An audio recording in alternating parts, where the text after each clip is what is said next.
Une vente de garage, 3 poursuites, un exil, des premières pages de magazine. Depuis qu'elle a quitté le monde du spectacle, Nathalie Simard fait tout un show. Et Jean-Luc Mongrain de retour au Québec après avoir rencontré Nathalie en République dominicaine. Il nous présente son entrevue, on le sait, demain à 19h30. Mais d'abord, Virginie Coussa a discuté avec Jean-Luc aujourd'hui pour lui parler de cette émission spéciale. Les choses ont énormément bougé pour Nathalie Simard dans les dernières semaines. Elle a pris sa retraite du milieu artistique, elle a fermé sa fondation et avec son nouveau conjoint et sa fille, elle a quitté définitivement pour la République dominicaine. En exclusivité, Jean-Luc Mongrain est allé la rencontrer et nous, on a voulu avoir un peu plus de détails. J'ai envie de vous demander tout d'abord, quel était l'état d'esprit de Nathalie Simard quand vous l'avez rencontrée? Sereine, malgré tout, parce qu'elle voulait faire cette entrevue, elle voulait s'expliquer.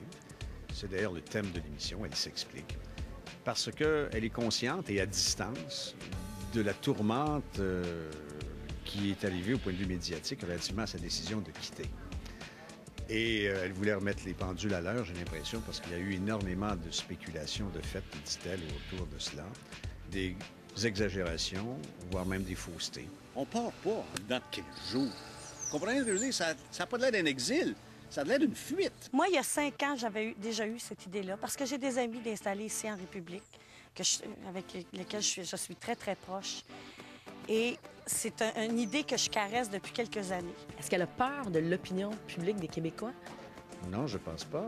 Ce qu'elle veut faire, justement, c'est elle-même parler pour dire au public que cette tempête-là, et elle est confiante que cette tempête-là n'est pas entérinée par son public ou par les gens qui l'ont suivi et apprécié.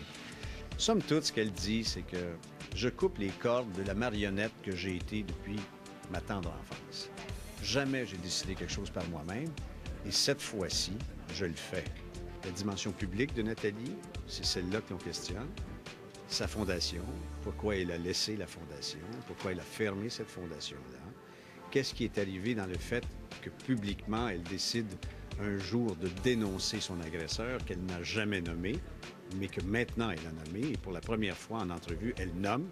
Elle n'a pas dit le gérant, le monsieur ou celui qui s'occupait de moi. Ma mère, c'est une sainte, c'est une femme sans défense. C'est une femme qui a été manipulée dans toute cette histoire-là. Par Guy Cloutier. Oh! Vous venez de nommer quelqu'un? Oui, Guy Cloutier. Celui qui m'a abusé. Pourquoi vous pensez qu'elle vous a appelé, vous, pour l'entrevue? Est-ce que ça a rapport avec le magazine La Semaine, Claude Charron et tout ça? Parce que vous êtes un ami de Claude Charron, si je me trompe pas? Oui, mais ça n'a pas de lien. En fait, ce qui est arrivé, c'est qu'elle a, ou La Semaine, a communiqué avec elle, je pense, pour savoir comment ça allait suite à son départ. Et elle a préféré dire « je serais prête à faire une entrevue télévisée ». Et ainsi, on m'a appelé, puis on m'a dit « est-ce que tu serais intéressé? Nathalie voudrait parler et s'expliquer. » Une des choses qui va plus nous surprendre de cette entrevue-là, selon vous? De voir comment elle fait une distinction entre la vie publique et la vie privée. Comment, cependant, elle a souffert de la confusion entre les deux. Et je pense qu'elle commence à comprendre que dénoncer, c'est très important, et elle continue de maintenir ce message de dénoncer les abuseurs, mais qu'en même temps, le fait d'avoir été une personnalité publique ajoute à la pression sur elle. Sentez-vous qu'elle est partie pour de bon ou qu'elle pourrait revenir dans les prochaines années? C'est la question que je lui pose et je la laisserai répondre. Merci, Jean-Luc. Merci.